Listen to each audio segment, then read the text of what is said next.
всем здорово, народ, с вами снова я, Унтитлет, и сегодня я вам расскажу, почему нельзя чихать вот именно вот так или кашлять. Все по телеку сейчас пошли новости, что нужно правильно чихать и кашлять, вот сюда, короче.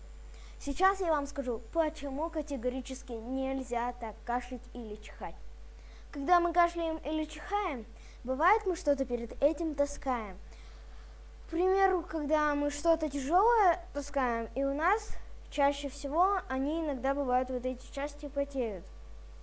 И когда мы начинаем кашлять, мы же вдыхаем в себя вот это все.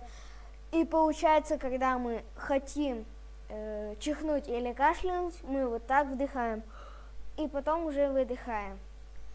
Этого категорически нельзя делать, потому что все микробы, которые вот здесь скапливаются, вы их забираете в рот с собой. Итак, продолжайте кашлять все время вот так, как вы кашляли. Потому что вы вот сначала вот так, а потом уже сюда кашляете. И никакие вы микробы с собой не берете.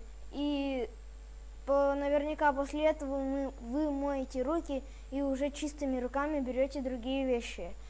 И я вам рассказал, почему так нельзя кашлять или чихать. Итак, всем спасибо за просмотр, пожалуйста, ставьте лайки и подписывайтесь на мой канал. Итак, всем пока!